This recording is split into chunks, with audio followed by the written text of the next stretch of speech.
Hi friends, welcome back to my channel Sampriti's Diary. So friends, how are you all? I hope you all are fine. So friends, আজকে আমি তোমাদের সাথে একটা অনেক tasty recipe share করব, যেটা হলো নুডলস, ভেজ নুডলস। সো আজকে আমি তোমাদের সাথে ভেজ নুডলস বানানো শেয়ার করব।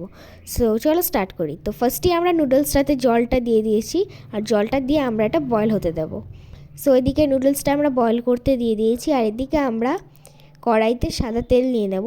আর যেহেতু আমরা এটা পুরো পিওর ভেজ নুডলস বানাচ্ছি, মানে পেঁয়াজ ছাড়া আর এগ ছাড়া, তো তাই জন্য আমরা এখানে ফার্স্টে কালো জিরে দিয়ে দেবো, ফোড়ন, তারপরে আমরা এখানে এই সবজি এগুলো আমরা কেটে রেখেছিলাম সেগুলো দিয়ে দেব।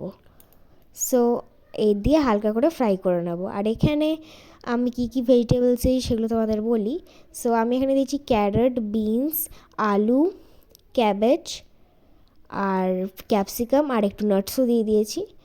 আর এইখানে দেখো নুডলসটা বয়েল হয়ে গেছে, আমরা জলটাকে ফেলে দিয়েছিলাম, দিয়ে এখানে আমরা নুডলসটা সবজির সাথে দিয়ে দিলাম। এবারে হালকা সল্ট দিয়ে দেব, দিয়ে মিক্স করব,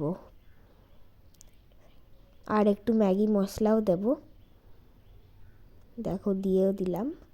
আর এবারে এটা আমরা মিক্স করে নেব, আর তারপরেই হয়ে যাবে আমাদের টেস্টি নুডলস রেডি। সো দেখো আমাদের টেস্টি ভেজ নুডলস রেডি হয়ে গেছে, দেখো কত সুন্দর হয়েছে। সো ফ্রেন্ডস, তোমরাই এই রেসিপিটা ট্রাই করবে, আর আমাকে কমেন্টে বলবে যে কেমন লেগেছে। আর আমার ভিডিওটাকে প্লিজ লাইক করবে, সাবস্ক্রাইব করবে, আর সবার সাথে শেয়ার করবে ভিডিও, যাতে সবাই রেসিপিটা বানাতে পারে। So by.